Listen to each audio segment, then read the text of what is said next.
ഒരു കഥ കേട്ടാലോ? തുടങ്ങാം. ഒന്നാം ക്ലാസ്സിലാണ് അമ്മു. ജ്യേഷ്ഠൻ അഭിയാവട്ടെ മൂന്നിലും. അഭിയുടെയും അമ്മുവിൻ്റെയും അച്ഛനമ്മമാർ വ്യത്യസ്ത മതക്കാരാണ്. രണ്ടുപേരും നഗരത്തിൽ ജോലി നോക്കുന്നു. വീട്ടിലെയും പുറത്തെയും ജോലികളെല്ലാം അച്ഛനും അമ്മയും ഒന്നിച്ചാണ് ചെയ്യുക.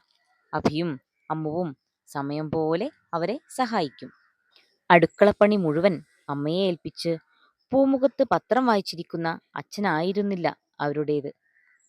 ഭക്ഷണം പാകം ചെയ്യുമ്പോൾ അയൽപ്പക്കത്തെ ദരിദ്രർക്കുള്ളതുകൂടി ഉണ്ടാക്കും. അച്ഛനും അമ്മയും ചേർന്ന് അടിച്ചു വരുന്നതും നിലം തുടയ്ക്കുന്നതും കണ്ടു കണ്ട് അതെല്ലാം സ്ത്രീകളുടെ മാത്രം ജോലിയല്ലെന്ന് അഭിയും അമ്മുവും മനസ്സിലാക്കി.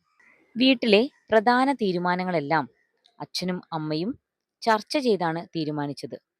പല കാര്യങ്ങളിലും അവർ അഭിയുടെയും അമ്മുവിൻ്റെയും അഭിപ്രായങ്ങളും തേടി. അച്ഛനും അമ്മയും തമ്മിൽ കലഹിക്കുന്നത് അവർ കണ്ടിട്ടേയില്ല. ജീവിതം വഴക്കിട്ടു കളയാനുള്ളതല്ലെന്ന പാഠവും അവർ പഠിച്ചു. മഹാന്മാരുടെയും ചരിത്രപുരുഷന്മാരുടെയും ജീവിതകഥകൾ പറഞ്ഞുകൊടുത്ത് അച്ഛനും അമ്മയും അവരെ ശരിയായ പാതയിലേക്ക് നയിച്ചു.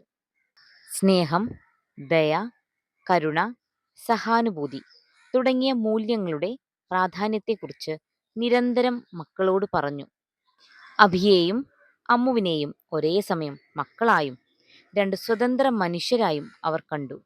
മക്കളുടെ സ്വാതന്ത്ര്യങ്ങളും സ്വകാര്യതകളും പൂർണ്ണമായും അനുവദിച്ചു കൊടുത്തു. മക്കളുടെ തീരുമാനങ്ങളെ പരമാവധി പിന്തുണച്ച് അവരിൽ ആത്മവിശ്വാസം വളർത്തി. അവരുടെ തളർച്ചകളിലും സങ്കടങ്ങളിലും താങ്ങും തണലുമായി കൂടെ നിന്നു. പരീക്ഷാ വിജയങ്ങളോ മാർക്ക് വാങ്ങലോ അല്ല യഥാർത്ഥ ജീവിത വിജയമെന്ന് മക്കളെ ബോധ്യപ്പെടുത്തി. എപ്പോഴും പുഞ്ചിരിയോടെ മാത്രം മക്കളെ സമീപിച്ചു. അരുത്, വേണ്ട, പറ്റില്ല, നടക്കില്ല തുടങ്ങിയ വാക്കുകൾ പരമാവധി ഉപയോഗിക്കാതിരിക്കാൻ അവർ ശ്രദ്ധിച്ചു. ജീവിതത്തെ പ്രതീക്ഷയോടെ വേണം കാണാനെന്ന് മക്കളെ ഉപദേശിച്ചു. യഥാർത്ഥ ജീവിത മൂല്യങ്ങൾ എന്തെന്ന് അഭിയും അമ്മുവും അച്ഛനമ്മമാരിൽ നിന്ന് മനസ്സിലാക്കി.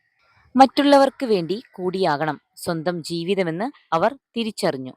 മാതൃകാ ജീവിത പാഠങ്ങൾ കണ്ടും കേട്ടും വളർന്ന അഭിയും അമ്മുവും മിടുമിടുക്കരായി തീർന്നതിൽ എന്താണ് അത്ഭുതം? വീടിനകത്തെന്ന പോലെ സമൂഹത്തിലും അവർ വളരെ വേഗം സ്വീകാര്യരായി. സമൂഹത്തിനുതകും വിധം മക്കളെ വളർത്തിയെടുക്കുകയാണ് ഏത് അച്ഛനമ്മമാരുടെയും കടമ. അഭിയുടെയും അമ്മുവിൻ്റെയും അച്ഛനമ്മമാർ വിജയകരമായി നിർവഹിച്ചതും അതുതന്നെയാണല്ലോ. കുട്ടികൾക്ക് ഏറെ പ്രിയങ്കരനായ ബാലസാഹിത്യകാരൻ ഡോക്ടർ കെ ശ്രീകുമാർ ആണ് ഈ കഥ എഴുതിയിരിക്കുന്നത്. നീലക്കുറിഞ്ഞി എന്ന 12 കഥകളടങ്ങുന്ന ഒരു സെറ്റിലെ പുസ്തകങ്ങളിൽ നിറയെ മനോഹരമായ ചിത്രങ്ങളുമുണ്ട്. ഇതിലെ വരകൾ പ്രശസ്തരായ ചിത്രകാരന്മാരുടേതാണ്. പൂർണ്ണ പബ്ലിക്കേഷൻസ് പ്രസിദ്ധീകരിച്ച ഈ പുസ്തകങ്ങൾ നിങ്ങൾക്ക് സ്വന്തമാക്കണമെങ്കിൽ പൂർണ്ണയുടെ ഔട്ട്ലെറ്റുകളിലും വെബ്സൈറ്റിലും ലഭ്യമാകും. കഥ ഇഷ്ടമായോ? ഇതുപോലെയുള്ള കഥകൾ കേൾക്കുവാനായി ഈ ചാനൽ സബ്സ്ക്രൈബ് ചെയ്യണേ.